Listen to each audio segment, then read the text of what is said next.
안녕하세요. 김성길 목사와 함께하는 사람 이야기 제2단원의 G7 과정입니다.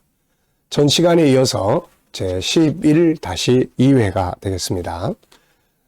지적 재능의 영역 가운데 10번째 협동하는 학습, 협동에 대해서 우리가 살펴봅니다. 지난 시간에는 협동이 얼마나 중요한지에 대한 말씀을 드렸고요. 이 시간에는 인간은 왜 서로 협력하며 살아야 할까 하는 부분에 대해서 살펴보겠습니다. 첫째는 협동은 인간의 본능입니다. 하나님께서 천지와 만물을 창조하신 후에 사람을 창조했죠. 그런데 사람을 창조하실 때 혼자 떨어져 사는 존재가 아니라 관계 속에서 살아가는 존재로 만드셨죠. 그래서 인간은 혼자 사는 존재가 아니라 함께 살아가야 하는 사회적 존재입니다. 하나님과 함께 살고 사람과 함께 살고 만물과 함께 살아야 할 존재인 거죠. 함께 살아가게 될 때 인간은 안전함을 느끼며 행복하고 혼자 있게 되면 외로움을 느끼게 됩니다. 이것을 위해 하나님이 우리에게 주신 성품이 바로 사랑성이에요. 사랑이라고 하는 것은 나 혼자를 위한 성품이 아니라 다른 사람과 함께 공존하기 위한 성품이죠. 나가 아닌 우리죠. 나가 아닌 우리. 그래서 나가 아닌 우리가 실현되기 위해 활용해야 할 상품이 사랑성입니다. 그러므로 이 성품이 실현될 때 행복이 오고 이것이 파괴되면 고통이 오는 거죠. 사도 바울은 디모데후서 3장 1절로 4절에서 마지막 때에 사람들이 고통하는 때가 오는데 그 내용을 쭉 보면은 사람들이 이기주의예요. 자기를 사랑하며. 자기를 사랑하며. 이기주의죠. 자기밖에 모르는 거죠. 가정에서 부부가 서로 부모 자식 간에 각자 자기만을 생각하고 살면 그 가정은 막 고통이 있게 되는 거예요. 그래서 서로 배려하는 상대방을 생각하는 그런 사랑이 꿈틀댈 때 행복하게 되는 거죠. 그래서 우리가 우리 자녀들에게 항상 너가 최고야. 이것도 때로는 필요해요. 그런데 항상 공동체의식, 우리라고 하는 공동체의식, 독립적인 건강과 함께 우리라고 하는 공동체의 건강한 삶을 가르치는 게 중요하죠. 결국 이것이 같이 행복하는 비결이니까요. 두 번째는 협동은 이 일의 성과를 가져오고 학업의 성과를 더욱 높여줍니다. 개인의 재능이 빛을 발하기 위해서는 누군가의 돕는 역할이 또 필요합니다. 혼자서 북치고 장구치고 다 할 수는 없는 거죠. 한 편의 영화가 만들어지는 데는 주연 배우도 있어야 되지만 많은 스태프들이 함께 움직이게 됩니다. 서로 협력이 잘 돼야 좋은 작품이 나오는 거죠. 물론 때로는 개인적인 재능, 자기만의 특별한 능력을 개발해야 할 때도 분명히 있습니다. 그러나 대부분은 다 함께 연구하고 도와야 좋은 작품, 좋은 실적을 만들 수가 있죠. 자기 자신의 재능으로 특별한 작품을 만들었다고 해도 그것이 자기만의 능력으로 된 것이 아니라는 것을 늘 깨달아야 합니다. 주변을 둘러보면 알게 모르게 그 사람이 그 일을 할 수 있도록 돕는 손길들이 많이 있다는 것을 알 수가 있습니다. 학업도 혼자서 하는 것보다 서로 협력해서 하는 것이 효과적이라는 임상의 결과도 나와 있죠. 미국의 NTL이라고 하는 이 연구소에서 발표한 이 학습 능력의 향상에 대해서 설명해 놓은 내용이 있는데요. 바로 이 피라미드입니다. 피라미드. 그래서 여기 보면은 피라미드의 맨 위에는 강의를 듣기만 하는 아이들은 5%만 남아요. 이게 기억에. 그리고 자기가 직접 읽은 아이들은 10%가 남고 시청각 교육을 받으면 20%가 남고 현장을 견학을 하고 오면 30%가 남습니다. 그룹으로 토론을 하면 50%가 남고 자기가 직접 체험을 해보면 75%가 남고 자기가 친구를 가르치면 친구를 가르치는 거예요. 자기가 선생님 역할을 해보는 거죠. 그러면 90%가 남는다고 합니다.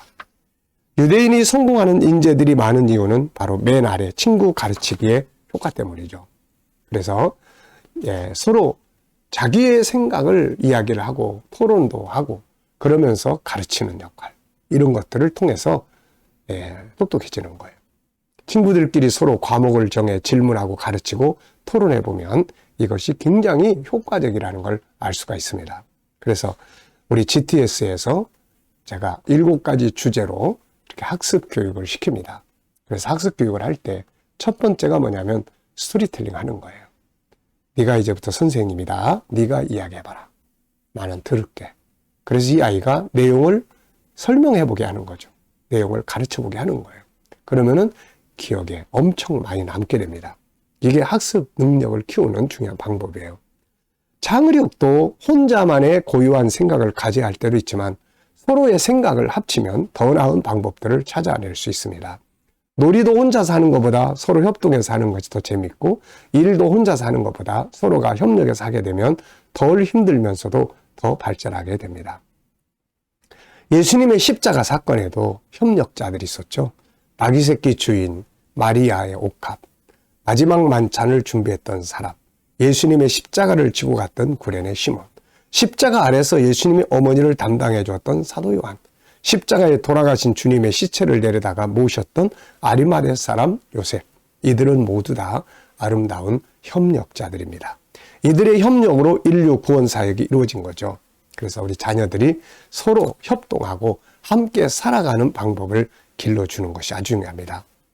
자, 세 번째는 협동은 모두의 행복을 가져옵니다. SQ든 EQ든 아니면 IQ든 간에 재능 개발의 궁극적 목표는 공동체의 행복, 모두의 행복이 되어져야 하는 거죠. 우리는 다 연결되어 있기 때문입니다. 가족 중 한 사람이 불행해지면 가족 모두가 불행해지고, 한 가족이 불행해지면 사회가 불행하게 되는 거죠. 인간은 다 연결되어 있기 때문에 그렇습니다. 자, 아프리카 격언에 우분투라는 말이 있어요. 이 말에는 여러 가지 의미가 담겨져 있지만 핵심은 우리가 서로 연결되어 있다는 말입니다.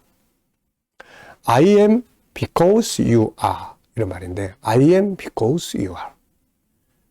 즉, 당신이 있기에 내가 있습니다 라는 것이죠. 자, 우리가 이 SQ라고 하는 것은 공동체의 정신을 훈련하는 거예요. IQ는 개인의 지적 재능을 키운다면 SQ는 하나님과의 관계뿐만 아니라 우리라고 하는 공동체 의식을 키우는 겁니다. 리더십의 중점은 공동체의 가치를 아는 사람입니다. 인간은 혼자 떨어져 있는 존재가 아니에요. 하나님이 사람을 지으시고 사람을 창조하실 때 사람 혼자 떨어져서 살도록 만든 게 아니라 공동체 속에 살도록 창조했습니다. 우리가 창세기 1장 27절 28절을 보면은 바로 그 관계를 보여주죠. 처음에는 하나님을 닮은 나, 그래서 나와 하나님, 그 다음에 나, 그 다음 생육 번성해라, 땅에 충만하라, 가정, 사회, 나라, 세계, 이렇게 돼 있는 걸 볼 수가 있죠. 그러므로 누군가 아프면 그것이 결국 나를 아프게 하고, 누군가 행복해지면 결국 그것이 나의 행복을 만들어 주는 거죠.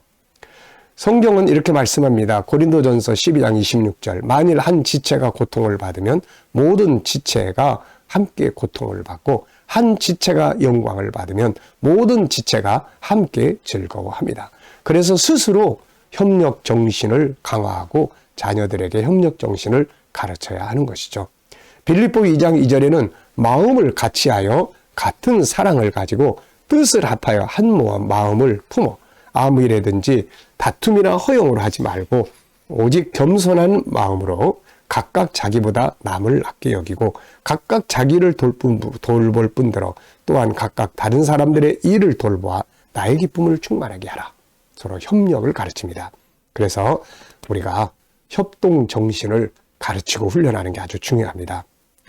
예, 형제 간에도 협동하는 걸 가르치고, 가정 안에서도 해야 될 일도 서로 돕는 일을 시작하고, 친구 간에도 서로 돕고 협력하는 훈련을 하고, 놀 때도 협력해서 유익한 것을 일깨워주고, 공부할 때도 혼자 해야 될 부분도 있지만 또 때로는 같이 모여서 질문하고 토론하고 또 설명해주고, 이렇게 할 수 있도록 해주는 것이 아주 중요합니다.